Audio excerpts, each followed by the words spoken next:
E olha, vamos continuar entendendo um pouco como é que anda, de fato, a rotina dos brasileiros que a gente conhece nesses territórios que hoje estão vivendo uma situação que é de apreensão, né? De fato, o final da última semana até hoje, domingo, isso foi se acentuando. A gente vai conversar agora com o brasileiro Marcos Ziskind, que mora em Holon, na Grande Tel Aviv. Marcos já aparece na tela comigo e com o Diego Pavão, nosso editor de internacional. Marcos, muito obrigada por se colocar aqui à disposição para esse relato. Queria que você contasse para a gente a situação de momento por aí.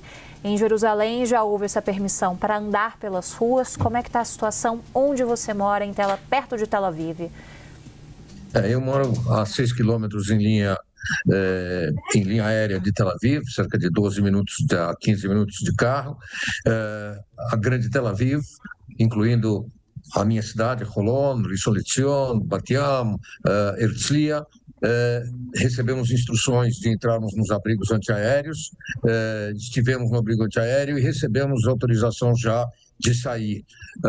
O ambiente nas nossas cidades, tal como reportou o Isaac de Jerusalém, é de uma, digamos assim, se pudermos falar em tranquilidade tensa. O que quer dizer isso? Nós estamos tranquilos de que estamos razoavelmente seguros, mas estamos tensos porque a qualquer momento podemos ser chamados a voltar para os abrigos antiaéreos e antifoguetes.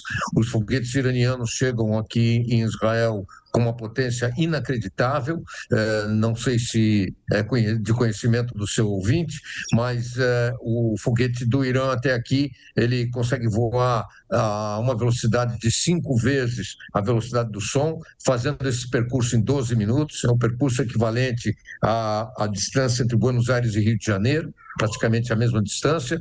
Ele faz isso em 12 minutos. Normalmente o governo israelense nos informa quando os foguetes saem do Irã, assim que se detecta que foram lançados, nós recebemos avisos de que devemos ficar próximos aos abrigos, isso em todo o país.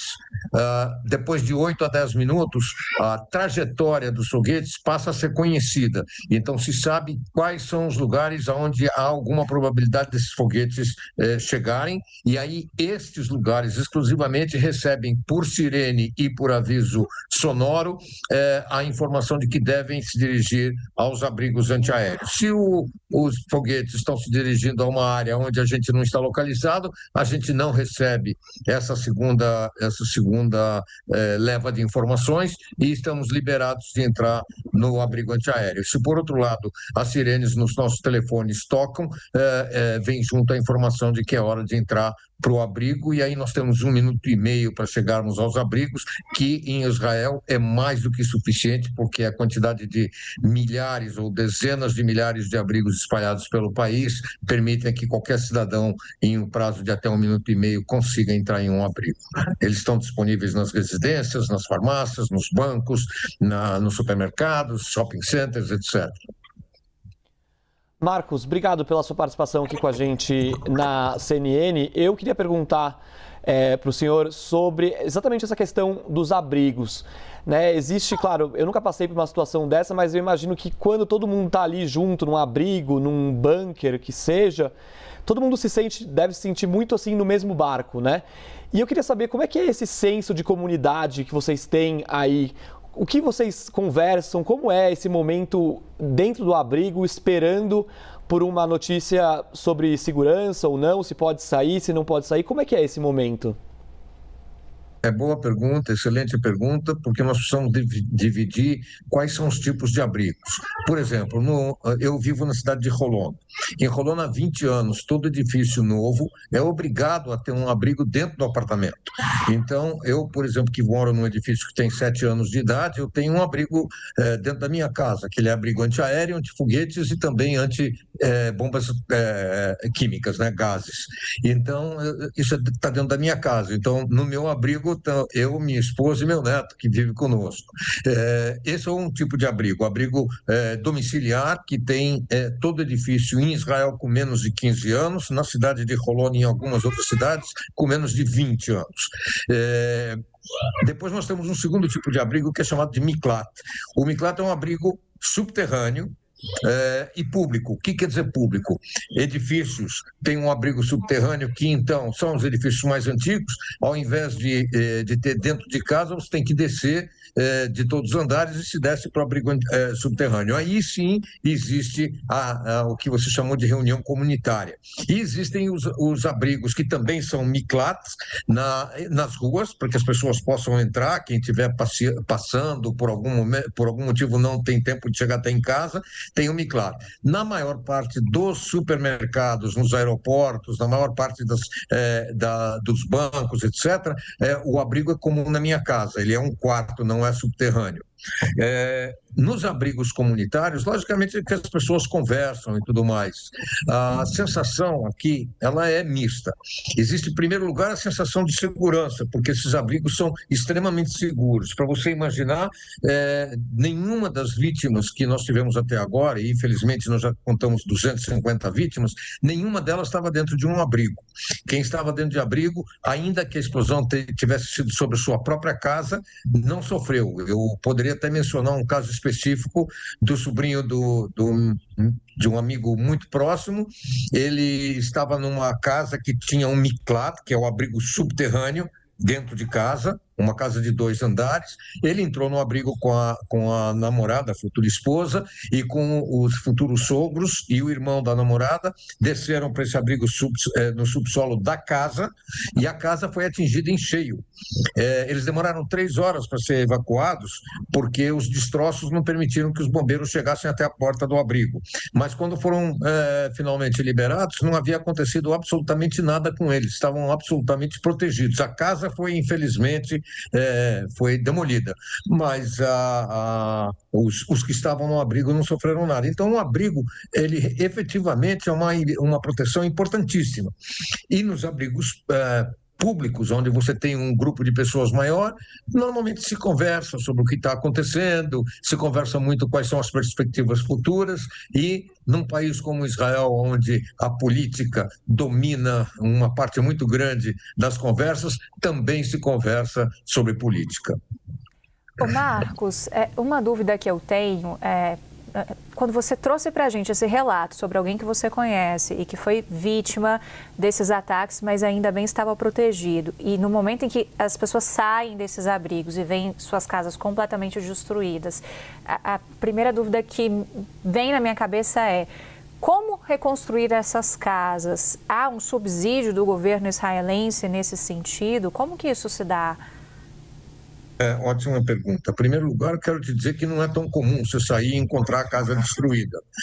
Nós tivemos destruição na cidade de Tamra, nós tivemos destruição em Tamra, foi um edifício de 4 andares, nós tivemos destruição muito grande em Bat Yam, um edifício de 10 andares e cerca de 7 ou 8 edifícios mais baixos na redondeza desse mais alto, que esses foram atingidos diretamente. E tivemos também destruição em 2 edifícios na cidade de Rehovot.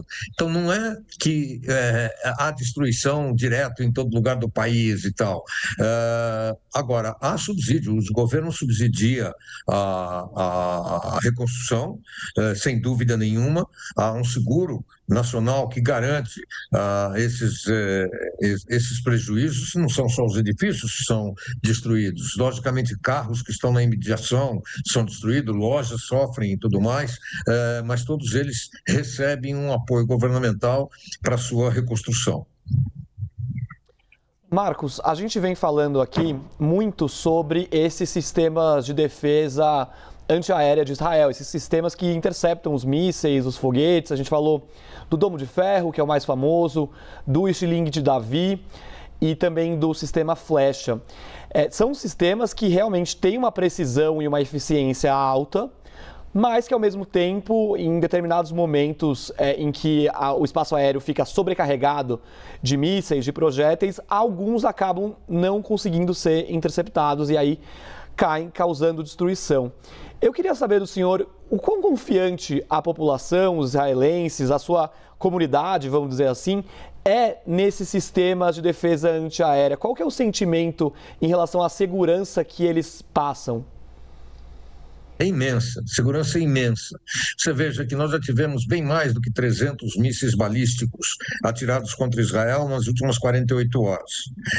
Só para termos um termo de comparação, durante o período de 3 meses, os terroristas Houthis do Iêmen atiraram contra Israel 47 mísseis balísticos em 3 meses. Aqui nós tivemos mais de 300 em menos de 48 horas. E, no entanto, entraram no nosso território, causaram problemas entre 10 e 12. Ou seja, a eficiência é imensa. A questão é que não é hermético.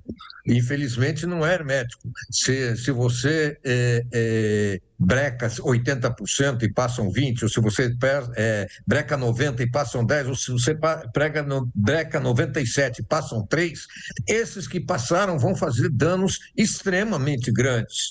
Mas a verdade é que a grande maioria é destruída ainda antes de entrar no espaço aéreo israelense ou sobre o espaço aéreo israelense. A diferença do local da destruição é também importante nesse relato, pelo seguinte: quando você explode um desses foguetes balísticos hipersônicos, o que acontece é que fragmentos muito grandes acabam caindo, tanto do foguete agressor, que vem do Irã, como do antifoguete israelense, que sobe para destruí-lo. Então você tem pedaços de ferro que podem chegar a 1 metro, 1,5 metros de comprimento, 1 metro de diâmetro, 1,20 metros de diâmetro, caindo de altas altitudes. Você imagina que o estrago em terra é bastante grande. E é por isso que nós temos que ficar no abrigo bem mais tempo do que o mero tempo da destruição do foguete agressor, porque pedaços desses mísseis continuam voando no céu. Você imagina um míssil voando a 12 mil ou 15 mil quilômetros por hora, destruído, ele não cai no lugar da destruição, ele vai continuar voando, eventualmente por mais 5, 10, 15, 25 quilômetros, porque o impacto sobre aquela velocidade faz com que ele continue. Então, você não sabe exatamente onde irão cair os destroços. Mas a sensação geral no país é de muita confiança no sistema de defesa. O domo de ferro não é eficiente contra foguetes balísticos. Para isso, nós temos o sistema Arrow, né, a flecha de Davi, nós temos os sistemas THAAD, que são sistemas, estes sim, para combater mísseis tanto balísticos como hipersônicos. Marcos, te agradeço demais por esse relato muito preciso de como é viver em Israel neste momento, né? O mix de sensações que vocês têm, de ao mesmo tempo de ter uma segurança, de confiar nesse sistema, mas claro, um alerta que fica no ar a todo momento, porque não é a condição que ninguém quer viver no momento, né? Muito obrigada, a gente torce sempre para que vocês fiquem em segurança e fica o canal aberto aqui para a gente ter novas conversas. Bem, eu queria só acrescentar uma coisinha. Esse tremendo sistema de abrigos faz com que o número de vítimas em Israel, graças a Deus, seja muito baixo. Quando se analisa o número de vítimas do outro lado, você fala em muitas vítimas, porque eles não têm sistemas de defesa da vida da população. Então, quando você fala que em Israel faleceram 13 ou 14 pessoas e, eventualmente, no Irã faleceram 70, leve-se em consideração que o Irã jamais se preocupou com a segurança da sua população, coisa que em Israel é levado muito a sério. Muito obrigado pelo tempo que me deram e eu me coloco à disposição e espero sinceramente na próxima conversa falar de paz. A gente vai falar com certeza, né? É claro que a gente esperava falar em circunstâncias melhores, com toda certeza. Muito obrigada, esteja sempre em segurança.